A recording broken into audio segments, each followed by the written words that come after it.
criminal in this country has a freaking background. That's why they call them criminal backgrounds. So we don't really, we're not interested in as an emotional issues. We've all got emotional issues, but I don't jump into a Walgreens and strip them of their entire section with a black bag and run out like a evil Santa.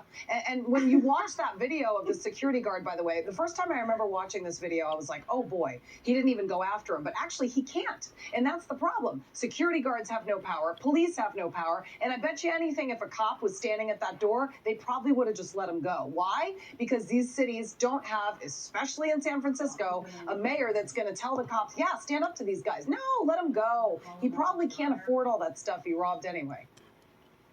Right, and remember in Rite Aid, when a security guard or employee did try to stand up to that shoplifter and he was killed for it. This stuff is not worth these people's lives. And Guy, this DA, Chisa, he was elected, remember, by a slim margin, less than 1,500 votes. He had never prosecuted a day in his life. This is a career defense attorney with a background in... well, that's for another story, but it's a background in essentially anti-government terrorism extremist by the family that raised him, and he's now proving exactly to be the point of what those voters voted for.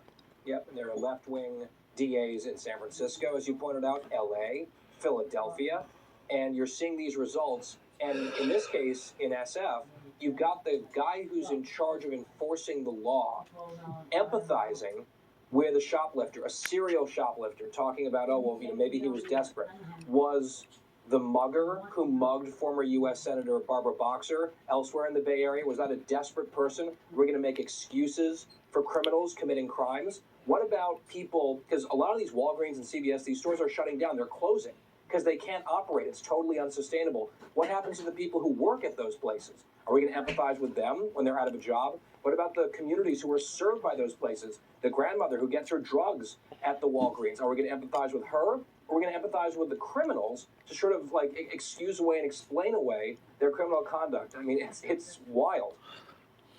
That's such a great point. And remember, those 17 Walgreens that closed in San Francisco, just to name one, that's 17 locations that disseminated the COVID vaccine for free. So in terms of services, that's exactly who is now losing out.